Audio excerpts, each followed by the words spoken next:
हास्ते गिनांगै जोंफिरांनि मरक मुंनो तुयै सेजामुं फुनुगै थानाय हनै साका एलपि जितेन्द्र चौधरी जोंफिरांनि मरक मुं बांग्रि जाकमानि स्मार्ट मिटार थेपा जाकमानि रकनो सेजावै खादुमा फुनुगै थानाय हनै साका CPIM बदल त्रिपुरा हास्ते कमिटिनि आदंग्र स्मार्ट मिटार थेपावै टंक संतंनाय लुकुरुगनि थानि गोबां रां नाहै टंखा हास्ते हापां लुकुरुगनि नगनग स्मार्ट मिटारनि बुमुगै रां गोबां बिल फुनुगै लुगुरुगनि थानि रां गोबां नाहाय तंमानि बागै याक्षि बदलनि बोखाक्तै जोंफिरां तांबिदगनि हाबानक बसकांगो खादुमा फुनुगलायमानि आबनि आगुलो त्रिपुरा हास्तिनि जोंफिरां तांबिदगनि मन्त्रि रतन लाल नाथ कक्तमा थुमनारनि बसकांगो फायै लुगुरुगनि नगनग थेपाजाकमानि स्मार्ट मिटार तै जोंफिरांनि मरकमुं बांग्रि जाकमानि रगनो तुयै स्राय खलायफैका आबनि आगुलो जोंफिरां मन्त्रि रतन लाल नाथ कक बसिल जाखा याक्षि बदलनि जरावसे जोंफिरांनि मरकमुं गोबां तंमानि अकक सिलचामुंनो खोनावै दामनै चिब्रिनि यागुलो कक फिरकमुं रोखा CPIM बदल क्राकसलो कक्तमा थुमनायरकनि बसकांगो फायै CPIM बदल त्रिपुरा हास्ते कमिटिनि तांफां LOP जितेन्द्र चौधरी कक फिरकमुं रोखा बसाका याक्षि बदलनि जराव जोंफिरांनि मरकमुं बांग्या ताबुकनि हापां फाइमानि यागुलोसे जोंफिरांनि मरकमुं बाङै थांसिओ आबोबाय टंक संतंनाय लुकुरक तैबसे जोंजाल क्लाइबायसिओ जोंफिरांनि मरकमुं बांमाबाय सिमिया जोंफिरांनि शेप साप्रक बाहायनो काहाम गोरैखा आबाय बाक्सा प्राइवेट कम्पानी रगनि यागो बारजा याफार जागै तंगो स्मार्ट मिटार थेपामुंनि बिसिंतै रां गोबां नाहार जागै तंगो अबाहायनो कक साइखिना रखा LOP जितेन्द्र चौधरी असालो LOP जितेन्द्र चौधरी लगियो तंगो जोंफिरां तांपेदेकनि कचाम मन्त्री मानिक दे याक्षि बदलनि आदं रतन दास असालो कक्तमा थुमनायरुनि बसकांगो कचाम मन्त्री मानिक दे बसाका जोंफिरांनि सामुं हमुंनो नायकिनि ख्लायना बागै प्राइवेट कम्पानी रगनि साकाबो बारजा याफार जागै तंगो आबोबाय टंक संतंनाय लुकुरक जोंफिरांनि शेप सापनि शेपले जागै तंखा अबाहायनो कक सिलचामुं सिलचाखा कचाम मन्त्री मानिक दे असालो मन्त्री रतन लाल नाथनो कक फिरकमुं रोना थांगै बरकतै बसाका जोंफिरांनि मरकमुं बांमाबाय बाक्सा गेसनि मरकमुं बाहायनो बांग्रि वै रिखा फियाबा अ मरकमुं रक बांग्रि जाकमानि अंकलग तंग मन्त्री बख्रक नरेन्द्र मोदी बिनि बागैनो मरकमुं गोबां ख्लायजाका हनै कक सिलचामुं सिलजाखा कचाम मन्त्री मानिक दे बतै बसाका आगियो डलारनि सोलाय 12 थाखोतनि रांसे गोबां तंमानि फियाबा ताबुक डलारनि सोलाय 12 थाखोतनि रां कमिवै थांका अबाहायनो असालो कक सिलचामुं सिलचाका कचाम मन्त्री मानिक दे তাই LOP जितेन्द्र चौधरी আজকে আমরা এখানে এই আহ্বান করতে বাধ্য হয়েছি গত 7.5 বছর ধরে আমাদের এই ত্রিপুরা রাজ্যের মানুষ একটা সময়েতে বিদ্যুৎ ব্যবস্থায় সারা দেশের মধ্যে অন্যতম যে এটা জনগণের জন্য সব দিক থেকে একটা সুন্দর ব্যবস্থাপনার একটা রাজ্য হিসাবে আমাদের রাজ্য পরিগণিত ছিল নিজস্ব উৎপাদনে সারপ্লাস তারপর শুধু সারপ্লাস না যে আন্তর্জাতিক ক্ষেত্রেতে বাংলাদেশে খুব বেশি পরিমাণে না হলেও 100 ওয়াটের বেশি 160 এই কি বলে মেগাওয়াটের বেশি বিদ্যুৎ বিক্রি এবং ন্যাশনাল গ্রিডে গোটা উত্তর পূর্বাঞ্চল শুধু না ভারতবর্ষের অন্য প্রান্তেও এই ত্রিপুরা রাজ্য থেকে বিদ্যুৎ বিক্রি করার একটা গৌরব এই জায়গায় ত্রিপুরা স্থান ছিল তার সাথে বিদ্যুৎ পরিবহন এবং বিদ্যুতের যে মার্শাল সেই ক্ষেত্রে কিন্তু গত 7.5 বছরে আমাদের রাজ্যে ডাবল ইঞ্জিন থেকে এখন ট্রিপল ইঞ্জিনের সরকার প্রতিটি ক্ষেত্রে তারা নাকি মডেল রাজ্যটাকে অন্যান্য অনেক কিছুর সাথে বিদ্যুৎ উৎপাদন এবং বিদ্যুতের নানা ব্যবহারের একটা অন্যতম হাব হিসাবে পরিণত করে জনগণের মধ্যে তার ব্যবহারে তার কোনো ছাপ না থাকলেও কিন্তু কোটি কোটি টাকায় বিজ্ঞাপনে, ফ্ল্যাক্স, বিলবোর্ড এবং বড় বড় বিজ্ঞাপনী প্রচারে সারা দেশকে তারা মাতিয়ে রেখেছেন। কিন্তু এই রাজ্যে প্রতিদিন আপনাদের এই প্রিন্ট মিডিয়া, ইলেকট্রনিক মিডিয়াতে খবর হয় যে একটু বৃষ্টি আসলে, সাধারণ একটু বাতাস বইলে সপ্তাহ, মাস, কোথাও কোথাও আরো বেশি সময় ধরে তার মেরামত হয় না, বিদ্যুৎ যায় না। তারপরে দিনে কতবার যে তার এই ফ্লাকচুয়েটিং হয়, ইন্টারাপশন হয়, এর সাথে হলো পাল্লা দিয়ে 6 মাস অন্তর অন্তরেই কেবল মাসুল বৃদ্ধি।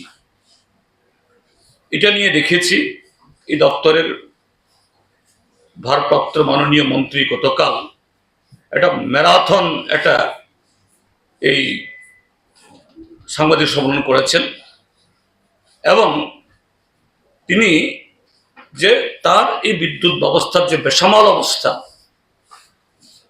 এটাকে সুন্দরভাবে উপস্থাপিত করার জন্য শুধুমাত্র তাদের যে এই বেহাল অবস্থা এটাকেই ঢাকা দেওয়া না, এখন নতুন পদক্ষেপ চলছে সারা দেশের সাথে এই ত্রিপুরাজ্যেও এই বিদ্যুৎ ব্যবস্থা সম্পূর্ণভাবে বেসরকারি হাতে তুলে দেওয়ার জন্য।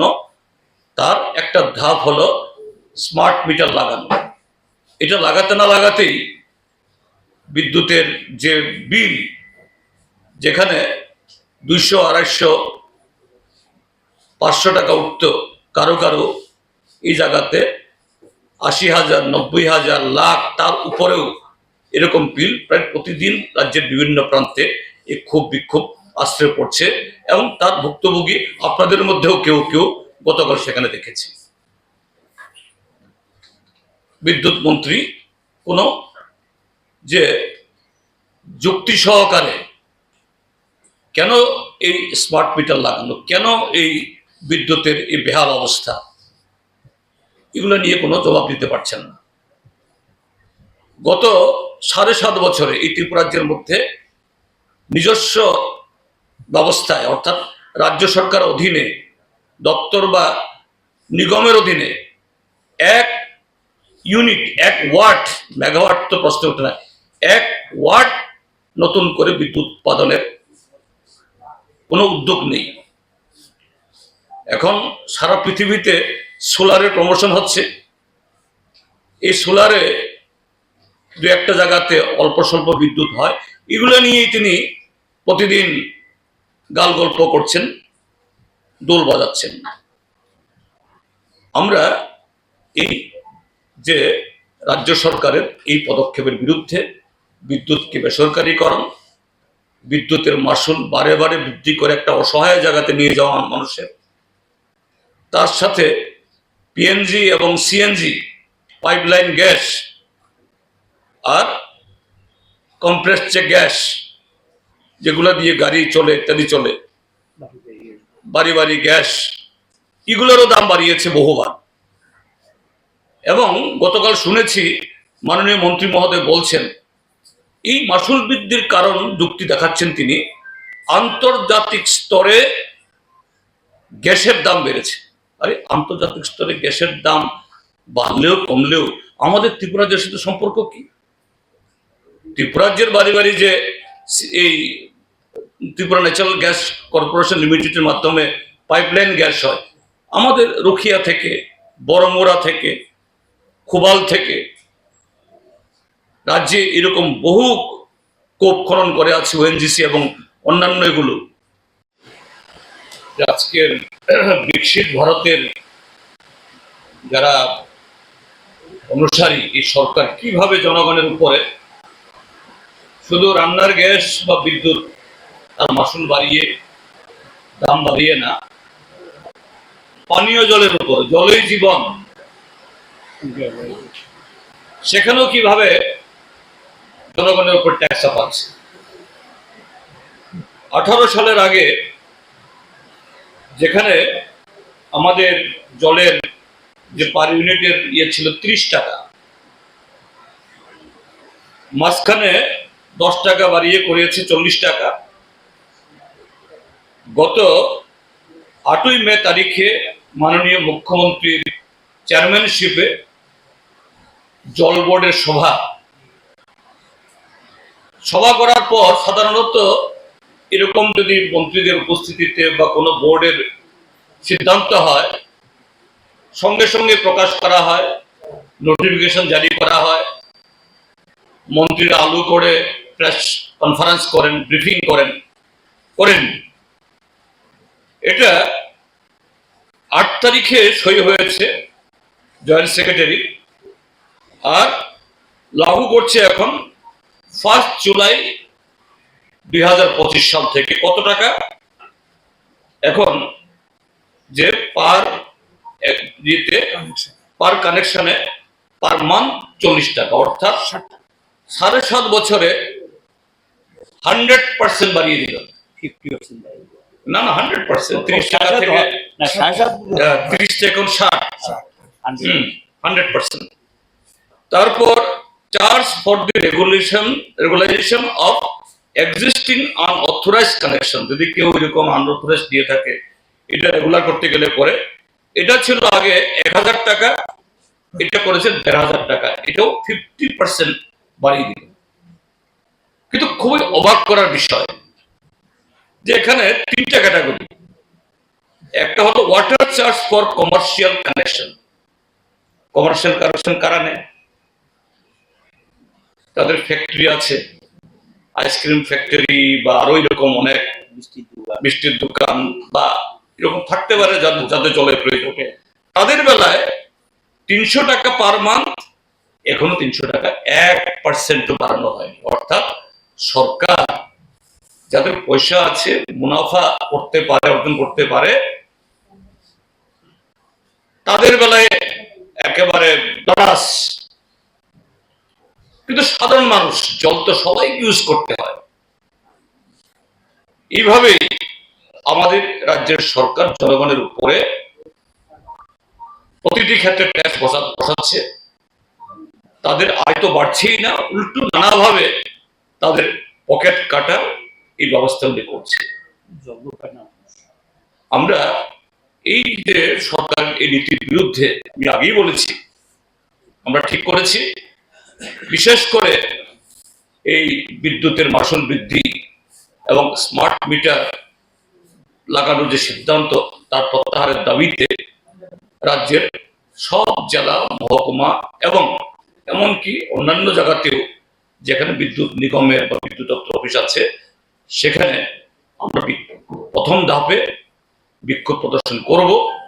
এরপরে যদি সরকারের টনক না নড়ে, এরপরেও সরকার জবরদস্তি করে কোনো যুক্তি ছাড়া এইভাবে এদের সিদ্ধান্ত চাপিয়ে দিতে চায়, আমরা পরবর্তী পদক্ষেপ নেব। এবং এটা খুবই সুখের কথা, আমরা দেখেছি অন্যান্য রাজনৈতিক দল তারাও তাদের মতো করে প্রতিবাদে এগিয়ে এসেছেন। আমি আশা করব আমরা রাজ্যের সমস্ত অংশের মানুষ এবং বিজেপির বিরুদ্ধেও এই সিদ্ধান্তের যে প্রতিবাদ আছে, এটা নিয়ে ক্ষুব্ধ, এটা পরিষ্কার। সাধারণত সরকারের এই জাতীয় সিদ্ধান্তের বিরুদ্ধে যদি জনমনে ক্ষোভ তৈরি হয়, সরকারি অফিস থেকেই মন্ত্রীরা প্রেস কনফারেন্স করেন। কিন্তু আশ্চর্যের বিষয়, বিদ্যুতের ব্যাপার কালকে প্রেস কনফারেন্স করছে বিদ্যুৎ মন্ত্রী বিজেপির পার্টি অফিস থেকে। অর্থাৎ বিজেপির লোকদেরকে বুঝে দেওয়া, ভাই তোমরা চুপ থাকো। বিজেপি আরো 2জন সাথীকে নিয়ে করা মানে হলো, বিজেপির লোক তোমরা এই ব্যাপারে কোনো মুখ খুলবে না। কাজে খুব কায়দা করে মাননীয় বিদ্যুৎ মন্ত্রী যে বিদ্যুৎ নিগমের অফিস বা মহাকরণ তার এই যে ম্যারাথন এই না করে তিনি পার্টি অফিস থেকে করছেন। অর্থাৎ বিজেপির লোকজন, তোমরা ক্ষুব্ধ হইও না, তোমরাও যদি এইভাবে মুখ খুলো তাহলে তো আমাদের সরকারের কাজকর্ম করা এবং যেভাবে এ রাজ্যের মানুষকে ঠকানোর যে একটা একটা করে তারা ব্যবস্থা করছে, এটা করা যাবে না। কাজী আমি আহ্বান জানাবো ভারতীয় জনতা পার্টি সমর্থক যারা, তারা বিজেপির সমর্থক বলে তাদের বাড়িতে কিন্তু বিদ্যুতের বিল কম যাবে না, তাদের বাড়িতেও যাচ্ছে 70-80 লাখ টাকার বিল, এরাও রেহাই পাবে না। তারাও প্রতিবাদ করুন, রাস্তায় নামুন। ফাইন অর্থাৎ 1 নয়া পয়সা খরচ না করে শুধু পাইপলাইন দিয়ে গেল আগরতলা শহরে এই গ্যাস সরবরাহ করছেন বাড়ি বাড়ি। এগুলোই সিএনজি স্টেশনে হচ্ছে। তার সাথে পালাটানাই হোক বা রখিয়া বড় মোড়াতে আমার গ্যাস উৎপাদনে খরচ বৃদ্ধি হওয়ার কি যুক্তি? কোনো যুক্তি নেই। আর আন্তর্জাতিক স্তরেও এখন তো গ্যাসের দাম বাড়ছে না। ইউক্রেনে যুদ্ধের পর রাশিয়া এবং ইরান থেকে ভারত পেট্রোলিয়াম এবং গ্যাস দুটোই আমরা সস্তা দামে আমরা পাচ্ছি। উল্টো ভারত রোজগার করছে, এই রিফাইন করে ভারত থেকে অন্য দেশে আমরা পেট্রোল বিক্রি করছি। তো এই সমস্ত যুক্তির কোনো অর্থ নেই। কাজেই কেন আমরা এর বিরোধিতা করি? এখানে আমাদের প্রাক্তন বিদ্যুৎ মন্ত্রী আছেন, তিনি এ সম্পর্কে আরো ভালো ওয়াকিবহাল। সরকার বা মাননীয় মন্ত্রী মহোদয় যে যুক্তিগুলি খাড়া করেছেন তার একটা একটা করে তার বক্তব্য আমরা উত্থাপন করতে চাই। এবং আমি যেটা বলেছি, আমরা এর স্মার্ট মিটার সংযোগের বিরোধী এবং পিএনজি, সিএনজি আর বিদ্যুতের মাসুল তার বিরোধী। এগুলো প্রত্যাহারের দাবিতে আমরা সারা ত্রিপুরাজ্যে ইতিমধ্যেই স্বতঃস্ফূর্তভাবে বিভিন্ন জায়গা থেকে বিক্ষোভ দেখেছেন আপনারা। আগামী সপ্তাহব্যাপী সারা ত্রিপুরাজ্যের সব কটা জেলা মহকুমা সদরে বিদ্যুৎ নিগম বা বিদ্যুৎ দপ্তরের সামনে আমরা শান্তিপূর্ণভাবে আমরা বিক্ষোভ করব। সরকার যদি এতে সাড়া না দেয়, পরবর্তী পদক্ষেপ আমরা নিতে বাধ্য হব। আমি আমার সহকর্মীকে বলবো এ সম্পর্কে বিষয়টা আরো। প্রথমেই যেটা বলবো, সম্ভবত তিনি প্রেস মিটটা করেছেন আমার ধারণা, আমি বলছি, কারণ একটা সিপিএম এর ডাকে একটা বিক্ষোভ ছিল নিগমের সামনে এবং তখন কিছু বক্তব্য উপস্থাপিত করা হয়েছিল এবং সারা রাজ্যে মানুষের মধ্যে একটা আলোড়ন তৈরি হয়েছে এবং আন্দোলন চলছে। এটা জবাব দিয়েই করতে গিয়ে কালকে আমি শুনেছি, প্রেস মিটটা শোনার সুযোগ পরে আমি দেখে নিয়েছি। প্রথম যেটা তিনি বলেছেন গ্যাসের মূল্য বৃদ্ধি, হ্যাঁ মূল্য বৃদ্ধি হতে পারে, কিন্তু তার জন্য কি ট্যারিফে পিটিশন জমা দিতে হবে? এবং এটা নির্ভর করে একটা সংস্থার আয় ব্যয়ের উপর। তা আমাদের সময় যখন আমরা সরকারে ছিলাম, প্রতি বছরই 3-4 গ্যাসের দাম বাড়তো, কিন্তু আমরা তো ট্যারিফ পিটিশন জমা দিইনি, শুধু একবার সামান্য কিছু বাড়িয়েছিলাম। কিন্তু আমি মনে করি না এখনো যে এই গ্যাসের মূল্য বৃদ্ধিকে কেন্দ্র করে এই বাড়ানোর দরকার আছে। সেটা আমি ব্যাখ্যা দেব। ডলার সম্পর্কে যিনি আমাদের পার্টি সেক্রেটারি বলেছেন, এটা নতুন না, ডলার তো পুরনো। তো ডলারের দাম বাড়ছে কমছে, এটাকে গ্রাহক কেন দায়ী? দায়ী তো হলো নরেন্দ্র মোদী সরকার। আমার ভারতবর্ষের টাকার দাম এখন নেই 86 টাকার ও 87 টাকা, কোন সময় 89 টাকা পর্যন্ত উঠেছে $1 খ্রিস্টে। দায়ী তো ভারত সরকারের নীতি। এটা দায়ভাগ গ্রাহক বহন করবে কি? এবং এটা গ্রাহক উপরে চাপিয়ে দেবেন কেন? এটা তো ঠিক না। বিজ্ঞম নিগম তৈরি করে নিয়ে বলেছেন বেসরকারি, মোটেই না, আমরা করতে চাইনি। আর তিনি বলতে গিয়ে বলেছেন এটা নাকি ইউপিএ গভর্নমেন্টের জন্য। 2003 অটল বিহারী বাজপেয়ী প্রধানমন্ত্রী, তিনি বিদ্যুৎ বিল 2003 পেশ করেছেন। হইচই হয়, বামপন্থীরা চরম বিরোধিতা করে। তখন সন্তোষ মনদেবকে চেয়ারম্যান করে একটা কমিটি করে দিয়েছেন, এটা সম্ভবত সাবজেক্ট কমিটি বলে বলতে পার্লামেন্টে, তাই তো। এবং এই কমিটির রিপোর্ট পাওয়ার পর গিয়ে 2003-এ, এবং এই বিজেপি কংগ্রেস দুই দলই সমর্থন করেছে বিলকে, বামপন্থীরা বিরোধিতা করেছে, মানে চরম বিরোধিতা করেছে, আইনটাকে পাশ করিয়ে নিলেন। তখন গিয়ে সরকারি দপ্তর যেগুলো ছিল তাদেরকে বাধ্য করলো যে তোমরা সরকারি দপ্তর রাখতে পারবে না, কোম্পানিতে পরিণত করতে হবে। আমরা রাজি হইনি। অনেক, আমার মনে হয় ভারতবর্ষ অনেক পিছিয়ে, আমরা প্রায় সর্বশেষই বলা যায়। আমরা এটাকে বাধ্য হয়েছি 2005-এর 1 জানুয়ারি থেকে আমরা এটাকে কোম্পানিতে পরিণত করছি। তিনি বলেছেন বেসরকারি নো, এটা 100% সরকারি শেয়ার হোল্ডার, অ্যাসেট প্রপার্টি গভর্নমেন্টের, এটা একটা শেয়ারও সরকারের মানে বেসরকারিতে দেওয়া হয়নি। কাজেই যে বক্তব্য, এ বক্তব্য সঠিক না। দ্বিতীয় যেটা বলেছেন যে তারা 18 মানে 2017-18 অর্থবর্ষ পর তারা সরকারে এসছেন, 21 সাল পর্যন্ত তারা বাড়াননি, দরকার ছিল না তো। বামফ্রন্ট সরকার এমন একটা নিগম তৈরি করে দিয়ে গেছেন যেটা লাভজনক ছিল, আয় ব্যয় প্রায় একটা ভালো জায়গায় ছিল, একটা ফান্ড ছিল, বলতে দ্বিধা নেই 300 কোটি টাকার উপরে জমাকৃত টাকা ছিল। আমার মনে হয় 2018 পরের থেকে 21 পর্যন্ত এগুলি মোটামুটি যা করার শেষ করে নিয়েছেন বোধ সম্ভবত আর কি, সেটা তারাই বলতে পারবেন। তারপরে গিয়ে তারা বলেছেন যে তারা 22-23 এবং 23-24 গিয়ে দাম বাড়িয়েছেন। প্রশ্নটা হলো দাম বাড়ানোর সম্পর্কে কথায় কথায় বলছেন বামফ্রন্ট সরকারের সময় 116%। আমি জানার জন্য আপনাদেরকে বলছি, আগেও বলেছি, যে বিদ্যুৎ সরকার যখন বিদ্যুৎ ব্যবস্থা চালনা করতেন 2005-এর আগে, যখন কোম্পানি হয়নি, তখন তো মানুষ বিদ্যুতের দামই দিতেন না। 10 টাকা, 15 টাকা, 20 টাকা, এটা কোনো মিটার টিটার এগুলি তেমন কোনো বাংলায় ছিল না। ওই কেউ কেউ 15, 20, 25 টাকা দিতেন।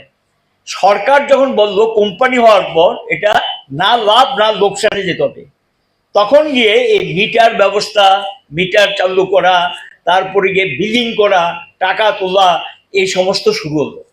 এবং শুরু হওয়ার পর গিয়ে তখন বলছে যে 116% বিদ্যুৎ দাম বাড়ে, এবং কতগুলি প্রেসের রেট, আরে কি কাণ্ড, যার কোনো দামই নেই। এখন এখানে যদি এটা 1 টাকা দাম ধরে তাহলে কত পার্সেন্ট বাড়লো, 2 টাকার দাম ধরলে কত বাড়লো, এবং 2.5 টাকা, 3 টাকা, 4 টাকা, এবং এটা গড় ছিল গিয়ে বামফ্রন্টের সময় সর্বশেষ গড়ে কোথায় বলছি 2018 মার্চ পর্যন্ত 3 টাকা 99 পয়সা এখনো আছে রেকর্ড। এটা অবশ্য কালকে তিনি অস্বীকার করেনি, আমি দেখেছি, খুব কেয়ারফুলি অ্যাভয়েড করে গেছেন, এই নিয়ে কিছু বলেননি। এখন কত গড়? এখন তো গড় আমার যা মনে হয়, আমি হিসাব করে যা দেখেছি, প্রায় 60 টাকা 92।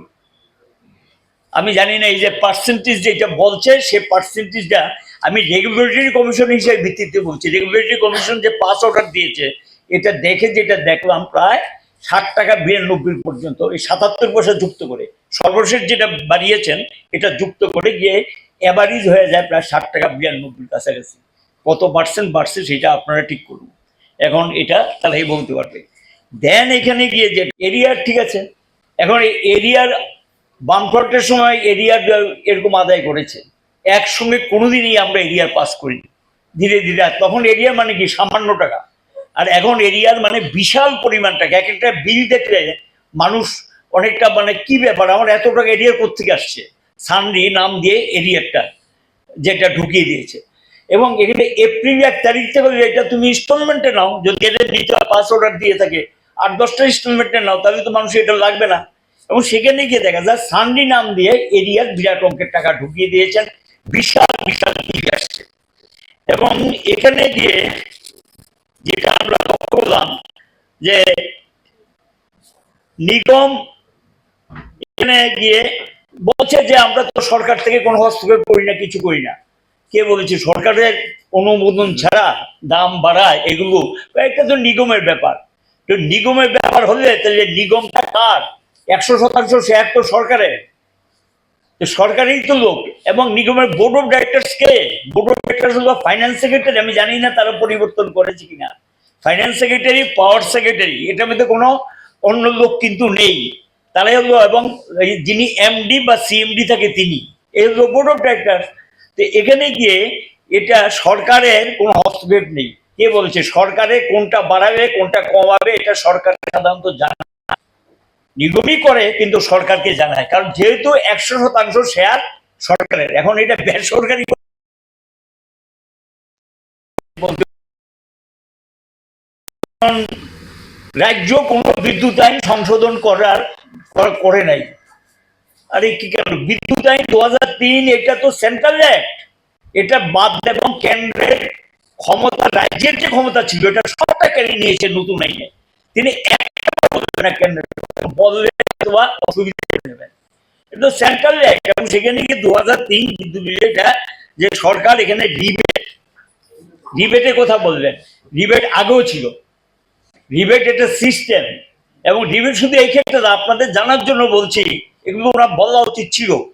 যেমন ধরুন যে বিদ্যুৎটা কিনি আমরা এই পাল্লাটানা, মনার চক বা নর্থ ইস্টের থেকে, এখানে রাইট টাইমে পেমেন্ট করলে কিন্তু রিবেট পাওয়া যায়। এটা এটা রাইট টাইমে পেমেন্ট করলে রিবেট পাওয়া যায়। কিনে যদি আপনি রাইট টাইমে টাকাটা না দেন তাহলে আপনাকে পেনাল্টি দিতে হবে। সেই পেনাল্টিটা কিন্তু পাস অর্ডার হবে কার উপরে? গ্রাহকের উপর, যদি রাইট টাইমে পেমেন্ট না করে। আমার মনে হয় বিশাল অঙ্কের টাকা বিদ্যুৎ কিনে দেয়নি, কারণ এবং এর জন্য পেনাল্টি বহন করতে হচ্ছে দেনায়। এই কোম্পানি অনেকটা মানে কি বলবো, ঘাটটা নুয়ে ফেলেছে। এই কোম্পানির দালানোর মতো অবস্থা আছে কিনা আমার যথেষ্ট সন্দেহ আছে। এটা তো ছিল না আগে, এরকমটা তো ছিল না। এবং ব্যালেন্স শিট পজিশন ভালো ছিল। একবার গভর্নমেন্টকে ডিভিডেন্ড দিয়েছি আমরা, লভ্যাংশ। আরেকবার তো ইনকাম ট্যাক্স এসে থাবা দিয়ে টাকা নিয়ে গেছে যে তোমরা লভ্যাংশ টাকা দিলে না কেন। পরে আমরা মামলা করেছি, এটা গভর্নমেন্টের অ্যাসেট প্রপার্টি, এখন কোম্পানিতে পরিণত হয়েছে। শেষ পর্যন্ত মামলায় গিয়ে ট্রাইব্যুনালে জিতেছে, কোম্পানি জিতেছে। এই ছিল কোম্পানির অবস্থা। এবং এখানে গিয়ে গুগল পেমেন্ট করলে রিবেট পাবেন। গুগল পেমেন্ট করতে তো নিষেধ করে না কেউ, গুগল পেমেন্ট করুক। আমরা তো কোনোদিন প্রযুক্তির বিরোধিতা করছি না, এটা আলাদা কিছু না। কিন্তু 10 টাকা রিবেট, এতে 10 টাকা কম পাবে, ঠিক আছে। এই 10 টাকাই শেষ কথা, এটা তিনি বোঝানোর চেষ্টা করছেন। এবং ফুয়েল পারচেজ কস্ট অ্যাডজাস্ট করা, এটা নির্ভর করে সরকারের ইচ্ছা অনিচ্ছার উপর, কোম্পানির ইচ্ছা অনিচ্ছার উপরে অ্যাডজাস্ট করা, যেটা যেটা সিস্টেম। ট্রান্সমিশন ট্যারিফ বেড়েছে বলছে, হ্যাঁ ট্রান্সমিশন ট্যারিফ সামান্য কিছু বাড়তে পারে, কিন্তু উল্টো দিক থেকে একটা প্রশ্ন করছি আমি, এটি এগুলি নিশ্চয়ই জানেন, আপনাদেরও জানার দরকার, কারণ জনসমক্ষে তুলে ধরা উচিত। এই যে পাটনা থেকে যে বঙ্গাইগাঁও লাইনটা, আমরাই ত্রিপুরা প্রথম লড়াই করেছিলাম যে এখানে যে এটা পাওয়ার গ্রিড না, এটা পাওয়ার গ্রিড থাকবে, কিন্তু এটা শেয়ার নর্থ ইস্টের 7টা স্টেটকে দিতে হবে। লড়াই করে আমরা নর্থ ইস্টের 7টা স্টেট ভূমিকা ছিল তখন। আমার যা মনে পড়ে, পুরনো কথা তো সব মনে নেই, এবং বৎসরে 2.5 কোটি 3 কোটি টাকার মতো অনেকটা বিনা পুঁজিতে ব্যবসার মতো আর কি। এই শেয়ারটা নেওয়াতে এই প্রফিটটা আসে, এটা কিন্তু ব্যালেন্স শিটে ঢুকে নিগমে, এতে এই সাবসিডিতে কিন্তু গ্রাহক পায়। এই লভ্যাংশটা যখন ঢুকে গ্রাহক পায়, বিদ্যুতের দামটা কমে, এবং এই ব্যবস্থাপনা ছিল। কাজে এখন ট্রান্সমিশন ট্যারিফ যেটা বেড়েছে, সঙ্গে তো ট্রান্সমিশন ট্যারিফ আবার কিছু আদায়ও হয়, এবং ট্রান্সমিশন ট্যারিফ ধরেই কিন্তু এই যে বিদ্যুতের দামটা নির্ধারণ হয়েছে, গ্রাহক যেটা দিচ্ছে এটা কিন্তু ইনক্লুডিং ট্রান্সমিশন ট্যারিফ। গ্রাহক যে টাকাটা দিচ্ছে এটা যুক্ত করে কিন্তু ট্যারিফটা দিচ্ছে। এখন রেগুলেটরি কমিশন সুপ্রিম পাওয়ার, রেগুলেটরি কমিশন সুপ্রিম পাওয়ার আমিও বলছি, কিন্তু রেগুলেটরি কমিশনের কাছে ব্যালেন্স শিটটা সাবমিট করে কে, দাবিটা সাবমিট করে কে? নিগম ব্যালেন্স শিট এবং তার দাবিটা সাবমিট করে, এবং দাবি সাবমিট করার পরে না তারপর তারা এটা বিচার বিশ্লেষণ করে ঠিক করে। এখন সেই দাবিটা করবে না করবে এটা কিন্তু নিগমের ইচ্ছা অনিচ্ছার উপর নির্ভর, এটা ম্যান্ডেটরি না। ব্যালেন্স শিট জমা দেওয়া বাধ্যতামূলক, কিন্তু ট্যারিফ বাড়ানোর যেটা, এটা নির্ভর করে দাবির উপর, তাতে লিখিতভাবে দাবি পেশ করতে হবে। এবং বলতে গিয়ে এটা বলেছেন যে এই তো কিছুদিন আগে ট্যারিফ বৃদ্ধির কোনো পিটিশন নেই, 2 জন মাত্র পিটিশনার বলেছেন। একজন বোধহয় আমার মনে হয় নাম বললেননি, জিতেন চৌধুরী। তিনি জিতেন চৌধুরী আইডেন্টিটি কি? তিনি একজন মানে কি, এই রাজ্যের একজন বিরোধী দলের নেতা, এ রাজ্যের একটা পার্টির সেক্রেটারি, এবং রাজ্যের মধ্যে একটা অন্যতম বৃহত্তম দল তো বলা যায়, বৃহত্তম মানে এখন গভর্নমেন্ট বাদ দিলে সেকেন্ড লার্জেস্ট পার্টি আমি যদি বলি, লেজিসলেচারের কোশ্চেনে বলছি আমি, সেখানে দাঁড়িয়ে অন বিহাফ অফ পাবলিক উনি কিন্তু পিটিশনটা দাখিল করেছে এবং মাত্র দুইজন। তো দুইজন কে? জিতেন চৌধুরী আইডেন্টিটি কি, নামটা বলিনি যদিও, আমি যেটা বুঝতে, আরেকজন জানি কে আমি ঠিক বলতে পারবো না। এবং এইটা আদায় করলেই তো আর দাম বাড়ানোর কোনো দরকার নেই, এরকম আমাদের মূল বক্তব্য। এটাই আমরা বলছি, আগেও বলেছি, এখনো বলছি। কাজে এটা নিয়ে, স্মার্ট মিটার নিয়ে মানুষের মধ্যে যে ক্ষোভ তৈরি হয়েছে, এবং ক্ষোভ তৈরি হওয়ার কারণ কি, পত্র পত্রিকা যা দেখছি, কারো 82,000 টাকা তো কোনোদিন সম্ভব না, কি করে হয় এগুলো, কারণ এটা কি করে হচ্ছে এটা আমরাও বুঝতে পারছি না। এখন টেকনিক্যাল ম্যানরা যারা, এবং তারা বলতে পারবে যে কি ব্যাপার এটা। আর এটা তো অবিশ্বাস্য, এটা তো বাস্তব। গ্রাহকরা বামফ্রন্ট সরকারের সময় তিনি 116% দাম বেড়েছে বলছে, দামই ছিল না, দামটা সৃষ্টি হয়েছে। আগে তো সরকার টাকা দামই দিত না, তারপর সৃষ্টি হয়েছে। এটা 116% বারবার এক কথা বলছেন। আরে এটা তো, এটা করে তখন কি গ্রাহকের মধ্যে কোনো বিক্ষোভ ছিল? গ্রাহক কোনো রাগ ছিল? লোডশেডিং মুক্ত ত্রিপুরা করা হয়েছে, এটা কোনো ক্ষোভ মানুষের ছিল না। কিন্তু একই কথা তো বারবার করা। ওরা 2014 পর, আমার যা মনে পড়ছে, নভেম্বর 2014 লাস্ট, মানে আমরা ওই এর থেকে রেগুলেটরি কমিশন থেকে অর্ডার বের করেছিলাম, 16তে না, 15তে না, এবং 17তে না, 18 মার্চ পর্যন্ত আমরা বাড়াইনি। কেন বাড়াইনি? অর্গানাইজেশন খুব ভালো জায়গায় ছিল।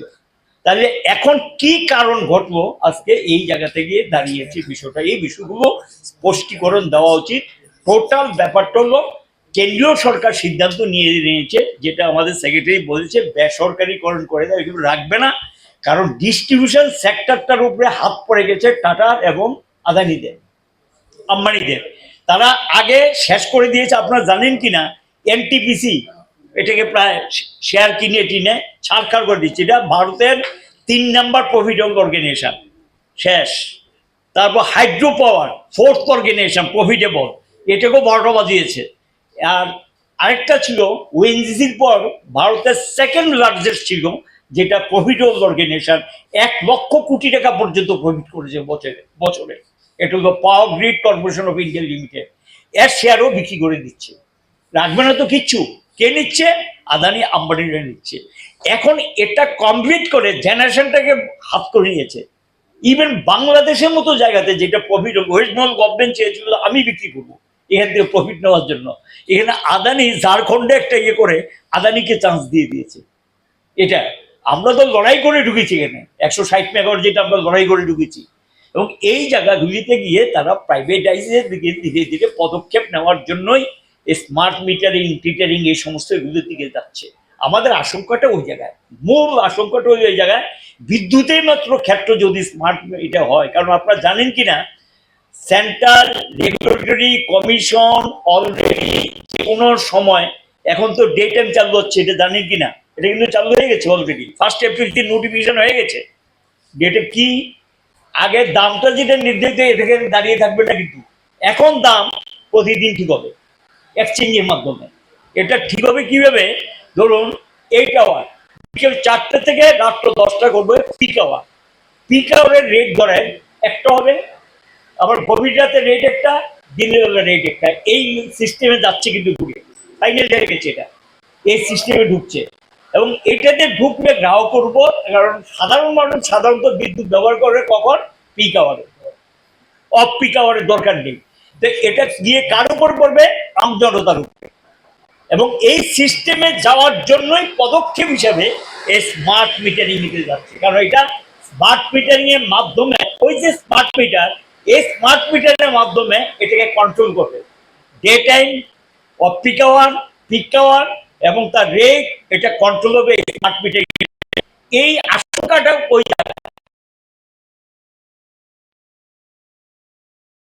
ভবিষ্যতে গ্রাহকদের যে স্বার্থ, এই গ্রাহকদের স্বার্থটা মারাত্মকভাবে বিপন্ন হবে, এটা উল্লেখ করে আমরা দৃষ্টিতে নিয়ে এসেছি। আর আমি এখনো বলবো যে বিলিং থ্যাফট, বিরাট পরিমাণ থ্যাফট আছে, এগুলো বন্ধ হোক। এবং তাহলে বিদ্যুৎ নিগম একটা ভালো জায়গায় চলে আসতে পারে। এটা গ্রাহকদের উপর বোধন করে, আর এটা আরো পুরাতন। আর খুব সুকৌশলে কালকে একটা জিনিস বলেছে, আসল কথাটা তো বলেনি। 5% বামফ্রন্টের সময় তো ছিল না, এই যে 5% ডিউটি চার্জ বসিয়েছে, একবারও মুখে বললেন। আমি ওনার রিপোর্টটা শুনেছি, এটা তো বামফ্রন্টের সময় ছিল না। দিল্লির উপর কিন্তু লক্ষ্য করবেন ডিউটি চার্জ, এটা কার? স্টেট গভর্নমেন্ট আপনার পকেট কেটে টাকা নিয়ে যাচ্ছে, এটা নিগম পাবে না। কিন্তু নিগম টাকাটা তুলে স্টেট গভর্নমেন্টের কাছে জমা দিতে হবে। ডিউটি চার্জ কার? স্টেট গভর্নমেন্টের। বামফ্রন্টের সময় ডিউটি চার্জ ছিল না 5%। আরেকটা যেটা পকেট কাটার ব্যবস্থা করেছে, আগে ছিল যেটা আপনি 7 দিনের মধ্যে বিলটা পেমেন্ট করলে রিবেট পাবেন, এটাকে কমিয়ে করে দিয়েছে 5 দিন, এবং রিবেটটা ছিল 5%। এখন 5%টাকে কমিয়ে করে দিয়েছে, এটাকে 3%, 2% কমিয়ে দিয়েছে। এটা জানেন কিনা? এবং আলটিমেটলি কি এখানে দিয়ে রিবেটের চান্সটা পাবেন না, উল্টো পেনাল্টি দিতে হবে। আপনি কিন্তু রিবেটের চান্স কালকে বলেছে, ঘুরিয়ে ঘুরিয়ে বলছে রিবেট রিবেট রিবেট, কিন্তু রিবেটের চান্স তো নিতে পারবেন না, উল্টো আপনাকে পেনাল্টি দিতে হবে। এরও আমার দিক থেকে যেটা বললাম আমি ব্যাখ্যা দিলাম। আরেকটা এবং এখানে গিয়ে যেটা রিবাম্প ডিস্ট্রিবিউশন সেক্টর স্কিম যেটা চলছে, পুনর্গঠিত বিতরণ ক্ষেত্র, এখানে গিয়ে যে লাভজনক এলাকাগুলো বেছে নেবে। এটা কিন্তু সবচেয়ে কি হবে জানেন, এই যে টোটাল ইন্ডিয়ার সমস্ত স্মার্ট মিটারের যে ডেটাটা, এটা সেন্ট্রালি গিয়ে একটা বেসরকারি সংস্থার হাতে যাবে। সেই বেসরকারি সংস্থা যখন কন্ট্রোল করবে, সে দিল্লিতে বসে দেখবে কোন জায়গাটা লাভজনক। ধরুন আগরতলা শহরটা লাভজনক, এখানে ঘনবসতি এবং কমার্শিয়াল বেশি, সে এখানে এসে বলবে আমি এই জায়গার সাপ্লাইটা নিয়ে নিলাম। কিন্তু সে গন্ডা ছড়া যাবে না। সে যাবে কি করবো, সাবরুম, লংটাইভেলি যাবে, যাবে না। হয়তো ধর্মনগরটা রাজি হতে পারে, মেইন সিটিটা, আর নট রুরাল এরিয়া। এবং এই জায়গাগুলো বাছাই করে নেওয়ার জন্য বেসরকারি কোম্পানিগুলো ডিস্ট্রিবিউশন সেক্টরে ঢুকবে। কি পদ্ধতিতে? নতুন অর্ডারে বলে দিয়েছে, 2023-এর অর্ডারে বলে দিয়েছে যে এখন তাকে নতুন কোনো সেট আপ লাগবে না। সরকারি যে সেট আপ, ধরুন ত্রিপুরার যে যদি আগরতলা সে বিক্রি করতে আসে, আগরতলার যে সেট আপটা আছে কার? এটা নিগমের। এই সেট আপটা ব্যবহার করে সে বিক্রি করতে পারবে। তাহলে কি টাকাটা হলো জনগণের, জনগণের টাকা তৈরি সম্পদ, এটা এটা লাভ থেকে টাকা আদানিরা, তারা ব্যবসা করবে, এখানে এসে এটা করবে। কিন্তু তারা কি গ্রামের দায়িত্ব নেবে? তারা কৃষকের দায়িত্ব নেবে? কোথাও কিন্তু সেই দায়িত্ব নেবে না। তাহলে কি হবে? দেশের একটা বিরাট অংশে মানুষ ভবিষ্যৎ দিনে বিদ্যুৎ পাওয়া থেকে বঞ্চিত হতে পারে। কারণ ডিস্ট্রিবিউশন কোম্পানিগুলো বেসরকারিকরণ করার পরও আমি যতটুকু জানি এখনো 70% সরকারি হাতে। আর যখন ডিস্ট্রিবিউশন কোম্পানিটা লস হয়ে যাবে, এটা দেউলিয়া ঘোষিত হবে, অটোমেটিকলি তখন প্রাইভেট প্লেয়ার ঢুকে যাবে। যেমন আপনাদের কোম্পানি, এই কোম্পানি খবর আপনারা জানেন কিনা, তারা প্রকাশ করে না। আমার কাছে যতটুকু খবর বা পাবলিক যারা এগিয়ে নিয়ে ঘাটাঘাটি করেন, খবর যতটুকু, প্রায় 700 থেকে 800 কোটি টাকার উপরে দেনা। এই দেনা যদি চলতে থাকে, কোম্পানি একটা আছে, বেশি দিন যদি কোনো একটা কোম্পানি লসে রান করে, এটা দেউলিয়া হয়ে যায়। এবং কখন কি হবে এটা বলা যায় না। এবং এটা হলো বেসরকারিকরণ করার একটা স্টেপ। কোম্পানিটা যদি দেউলিয়া হয়ে যায়, জেনারেলি তখন বেসরকারিকরণ করার একটা স্টেপ, তখন গিয়ে কোম্পানিটা বিক্রি করে দেবে। বিক্রি করে যেমন 5টা ডিভিশন অটোমেটিকলি দেখেছেন ফ্র্যাঞ্চাইজির নামে তুলে দিয়েছে। ফ্র্যাঞ্চাইজির নামে শেষ পর্যন্ত কৈলাসহরটা তো পালিয়ে গেছে। এবং এখানে জানেন কিনা, যা খবর 100 কোটি টাকার উপর নিগম থেকে বিদ্যুৎ নিয়েছে, এই টাকা পরিশোধ করে নাই, কিন্তু পাবলিক থেকে টাকাটা তুলে নিচ্ছে। মামলা হয়েছে, ব্যবস্থা নেওয়া হয়েছে, কি টার্মস এন্ড কন্ডিশনে 5টা ডিভিশন দেওয়া হয়েছে। কেন এর এগেইনস্টে ওয়ারেন্ট হবে না? কেন ব্যবস্থা নেওয়া হবে না? কেন টাকা দেওয়ার ব্যবস্থা নেওয়া হবে না? আমি আপনাদের জানার জন্য বলছি, পাঞ্জাব বিদ্যুৎ নিয়েছিল আমাদের নিগম থেকে, টাকা দেয়নি। আমরা হাইকোর্টে মামলা করে 1.5 কোটি টাকার জন্য মামলা করেছি, মামলা করে সুদ সহ টাকা আদায় করে নিয়েছি। আমি কোনো কথা বলছি, এটা সিস্টেমটি অ্যাক্টের মধ্যে প্রভিশন আছে এটা। কিন্তু তাহলে এখানে কেন কি ব্যবস্থা নিয়েছে পাবলিক তো জানে না। এবং বাকিগুলো কিন্তু একই অবস্থা হবে, এবং বিরাট অঙ্কের টাকা সেখানে এগুলো হচ্ছে। এই কারণে তো কোম্পানি লস, এই কারণে তো দাম বাড়াতে হয়, দাম বাড়ানোর প্রশ্নটা আসে। এবং এই পরিস্থিতির মধ্যে আরো যেটা করবে যে এই ডেটাগুলি সেখানে তারা নিয়ে এখন ইন্টারনেট টোটাল, এটা কিন্তু একটা নেট সিস্টেমে, কালকে একটা মিনিস্টারও বলেছে, আমিও স্বীকার করি, একটা ইন্টারনেট সিস্টেমে যে টোটাল সিস্টেমটা চলে আসবে। কিন্তু এই যে সিস্টেমটা, এটা কিন্তু আসবে কোথাও যদি ব্রেকডাউন করে, তাহলে কি দাঁড়াবে অবস্থাটা? এই ব্রেকডাউনটা তুলতে কি সময় নেবে?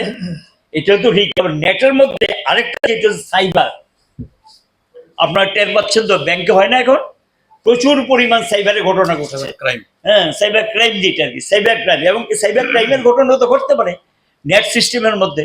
এই বিষয়গুলি আরেকটু মানুষকে পরিষ্কার হওয়া উচিত, আরেকটু জানা উচিত। আমরা এই বিষয়গুলি বলে কি আমরা কি মানে প্রযুক্তির বিরোধিতা করছি? মোটেই না। এবং এই কারণে আমরা এগুলো সন্দেহ প্রকাশ করছি। এবং এখানে গিয়ে কমবে এই যেটা আপনার এই আরো যেটা আমাদের পার্টি সেক্রেটারি বলেছেন, আপনারা জানেন কিনা 500 মেগাওয়াটের মতো বিদ্যুৎ এই ত্রিপুরা নিগমের ছিল। এটা নর্থ ইস্টের সমস্ত বিদ্যুৎ কেন্দ্রের শেয়ার আমরা পাই। আমরা লড়াই করে করে করে করে আদায় করে নিয়েছি। কেন? আমি যদি এখান থেকে কম দামে এনে বিক্রি করতে পারি, অ্যাক্সেসটা ত্রিপুরার যে মানুষকে দিয়ে যে অ্যাক্সেস, এটা তো ফ্রিজ আপ করা যায় না, বিদ্যুৎ কি ফ্রিজ আপ করা যায়? অ্যাক্সেসটা বিক্রি করতে হবে। এখান থেকে যে প্রফিটটা আসবে, এই যে নিগমটা লাভে করেছে, এটা কিন্তু মূলত অ্যাক্সেস পাওয়ার বিক্রি করে ক্রস সাবসিডি হয়েছে। এখন সেখানে গিয়ে এই যে 500 মেগাওয়াটটা ছিল, এখন কত মেগাওয়াটে দাঁড়িয়েছে এটা বলবো। দ্বিতীয়, তিনি গ্যাসের কথা যেটা বলছেন, গ্যাসের প্রবলেম যদি বরমুড়া বন্ধ বক্তব্যে পড়েছে, আমি যতটুকু জানি এটা গ্যাস দিয়ে হতো, নিজস্ব বিদ্যুৎ কেন্দ্র। কিন্তু রুখিয়া 60 মেগাওয়াট আসতো আমাদের নিজস্ব বিদ্যুৎ কেন্দ্র, মাত্র 20 আসছে। তো গ্যাস কোথায়? আর মাত্র অনলি রুকিয়াতে 20 মেগাওয়াট, আর ওটা তো ডুম্বুর জল। পালাটানো তো এটা সেন্ট্রাল পদ, এখান থেকে তো প্রফিট আসে। আরেকটু জানার জন্য বলছি, অনেক লড়াই করে দেয় না শেয়ার। আমরা বলেছিলাম যে আমাদেরকে 10% শেয়ার দাও পালাটানা। এই 10% শেয়ার যদি আমরা পেতাম, তাহলে এগিয়ে গ্রাহককে ফ্রি বিদ্যুৎ দেওয়া সম্ভব হতো। এটা প্রফিটেবল অর্গানাইজেশন। এখান থেকে 0.5 একটা শেয়ার আছে আমাদের, 0.5 লড়াই করে ঢুকেছিলাম আমরা, যাতে বোর্ড অফ ডাইরেক্টরসে ঢুকা যায়। এবং এই যে পাল্লাটানা, এই 0.5 শেয়ারের বিনিময়ে কিন্তু টাকা আসতো, প্রফিটের টাকা আসতো প্রত্যেক বছর। প্রফিটে এখনো পায়, নিগম পায় কিন্তু প্রফিটের টাকা। আমি জানি না এখন তো এগুলো প্রকাশ্যে বলবেন, আমরা তখন কিন্তু বলেছি যেখান থেকে আমরা পাই। এগুলো তো আসছে বাংলাদেশের থেকে বিক্রি করে, প্রতি মাসে 8 থেকে 10 কোটি টাকা নেট প্রফিট আসতো। এটা কিন্তু কনজিউমার সাবসিডি হতো। এ দিয়ে কিন্তু গ্রাহককে আমরা রেহাই দিয়েছি। কাজেই এখানে যেটা আর সঙ্গে বকেয়া আদায় স্টেট গভর্নমেন্টের কাছে আছে, সেন্ট্রাল গভর্নমেন্টের আছে, যুক্তির কাছে মাথা নুয়ে বাড়াতে পারেনি, পিছিয়ে গেছেন। পরে অবশ্য কোনো প্রেশার টেশার ছিল কিনা এটা তারা বলতে পারবে, এটা আমার পক্ষে বলা সম্ভব না। পরে দামটা দ্বিতীয় দফায় আবার বাড়িয়ে দিয়েছেন, এটা করেছেন। এবং এখানে মন্ত্রীর বাড়িতে অফিসে বলছেন, আরে মন্ত্রীর বাড়ি অফিস, এই বিল তো সরকার দেয়। এই বিল তো মন্ত্রীর বাড়ি, আমরাও তো মিনিস্টার ছিলাম, আমরা তো বিদ্যুতের বিল দিই নাই, সমস্ত খরচ এটা সরকারি বহন করে মন্ত্রী থাকাকালীন। এটা বারবার ঘুরিয়ে ফিরিয়ে বলছেন মন্ত্রীর বাড়ি মন্ত্রীর বাড়ি। তো মন্ত্রীর বাড়িতে গিয়ে তো যা খরচ এটা সরকার দিচ্ছে, এটা তো তাদের জনগণের উপর গিয়ে পড়ছে এটা। এবং নিগমের কর্মচারীদের বাড়িতে বসিয়েছেন, এবং বসান, আপত্তি কি আছে? এটা তিনি গ্রাহক হিসেবে টাকা পেমেন্ট করবেন। এবং এই জায়গাগুলিতে গিয়ে বলছে যে ডে এহেড মার্কেট। এখন যেটা আগামী দিন আসছে, আমি যেটা বলবো, এই যে কেন বলতে পারেন যে কেন আমরা এটা বিরোধিতা করছি, এবং আমাদের বক্তব্য হলো এটা, আমি এখনো বলছি বা আমরা বলছি, বাড়ানোর দরকার নেই। কেন আমি বলছি? কারণ ওনার ট্যারিফ পিটিশনে স্বীকার করে নিয়েছে 16টা শহর আছে ত্রিপুরা রাজ্যে। এই 16টা শহরে, এটা আমার বক্তব্য না কিন্তু নিগমের বক্তব্য, আমি বলছি নিগম যে ট্যারিফ পিটিশন করেছে সেখানে দেখেছে 16টা শহরে 60% নিচে বিল হয়। তাহলে 40% বিলই হয় না, টাকা আদায় হয় না। আর আর রুরাল এরিয়া, গ্রামীণ এলাকা সম্পর্কে 50%-এর অনেক নিচে। বুঝতে পারছেন? তাহলে আমি যদি 100% বিলিং না করতেও পারি, 80% বিলিং করা যায়। 80% বিলিং করলে কিন্তু এটা প্রফিটেবল অর্গানাইজেশন হয়ে যায়। এবং সেই বিল্ডিং এর এগেইনস্টে যদি টাকাটা আদায় করতে পারি, তারিফ বাড়ানোর কোনো দরকার আছে, কোনো প্রয়োজনীয়তা আছে নাই। দ্বিতীয় যেটা ট্রান্সমিশন লসের কথা বলছে, এটা নির্ভর করে টেকনিক্যাল ফল্ট কত দূর করা যায়। তার জন্য তো প্রচুর সেন্ট্রাল স্কিম আসছে। আমাদের সঙ্গে ওয়ার্ল্ড ব্যাংকের প্রজেক্ট এখনো কাজ শেষ করতে পারি, এটা শেষ করার কথা 2019-এ, এখনো কাজ শেষ করছে, যদিও কিছু কিছু উদ্বোধন করছে এখনো। এটা ওয়ার্ল্ড ব্যাংকের প্রজেক্ট, সেখানে গিয়ে এটা করতে পারে, করে না কেন? করলেই তো এখানে কমে যায়, ট্রান্সমিশন লসটা কমে যায় এবং গ্রাহকের উপরে কোনোটা পাস করার কোনো দরকার নেই।